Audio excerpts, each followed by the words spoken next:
जी, तो सरकार से आप क्या कहना चाहेंगे कि चाहे कानून की बात हो, चाहे नोटिफ़िकेशन की बात कर रहे थे कि सरकार को अब जाग जाना चाहिए, अब इस कानून की दिशा में आगे बढ़ जाना चाहिए और जल्द से जल्द नागरिकों को सुरक्षा देनी चाहिए?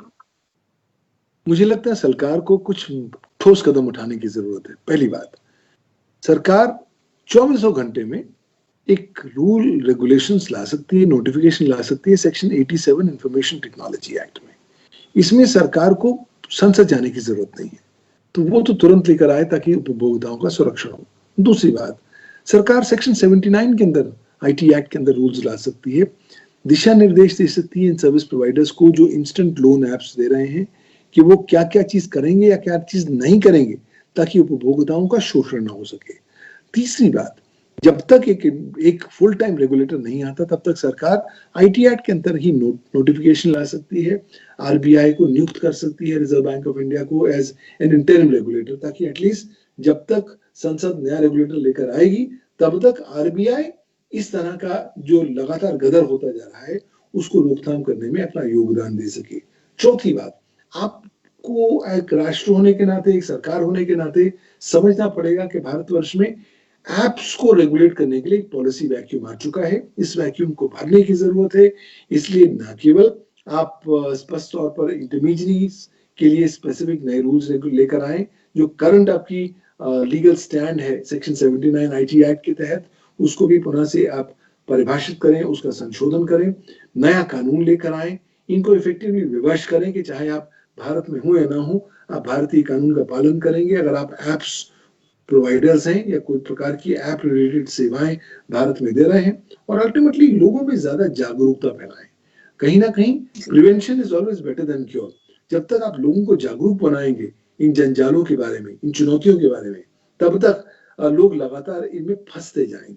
तो आपकी जनसंचार माध्यम के द्वारा, टीवी, रेडियो, इंटरनेट के द्वारा सरकार एटलीस्ट पब्लिक अवेयरनेस कैंपेन्स शुरू कर सकती है ताकि लोगों को ज्यादा जागरूक बनाया जा सके इस तरह की चुनौतियों को लेकर। तो बहुत सारे कदम उठाने की जरूरत है। अब ये तमाम सारे कदम तब उठाए जाएंगे जब पॉलिटिकल विल होगी। अब क्या सरकार के पास पॉलिटिकल विल है या नहीं है, ये आने वाला समय हमें बताएगा। लेकिन सभी भारतवासी उम्मीद करते हैं कि बहुत ही जल्द भारतीय सरकार अगर इस दिशा में कार्यरत होगी तो वो न केवल भारतीयों का जो लीगल इंटरेस्ट है उनका संरक्षण कर पाएगी, बल्कि साथ ही साथ सुदृढ़ कंज्यूमर्स मूवमेंट की दिशा में भी अपना योगदान दे पाएगी। जी, बिल्कुल।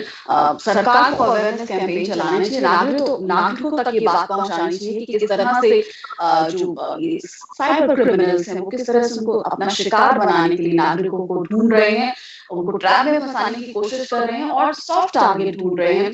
तो जिस तरह से चाहे हम सरकार जिस फ़ोन के ज़रिए उनको ट्रैप किया जाता है, उस फ़ोन के ज़रिए सरकार उनको जागरूक भी कर सकती है, मैसेजेस भेजकर और चाहे कॉलर ट्यून जिस तरह हम पेंडेमिक के टाइम पर सुन रहे हैं, वैसे ही दिन में एक बार बता सकती है। कई तरीके हैं लोगों तक पहुंचने के, कई मास मीडिया के तरीके हैं जिनके जरिए लोगों तक जानकारी, अवेयरनेस पहुंचाई जा सकती है। तो लोग सजग रहें, जागरूक रहें, इस तरह के ट्रैप से बचें और इस तरह के जो इंस्टेंट मोबाइल लोन्स हैं उनसे सावधान रहें। आपको फंसाने की कोशिश की जा रही है और आप बड़ी मुश्किलों में फंस सकते हैं। ऐसी परिस्थिति में, ऐसे विशेष सर्कल में, ऐसे दुष्चक्र में फंस सकते हैं जिससे आपको निकलना भी मुश्किल लगे और न सिर्फ आपकी मानसिक स्थिति पर असर पड़ेगा बल्कि लोगों की तो इसमें जान भी गई है।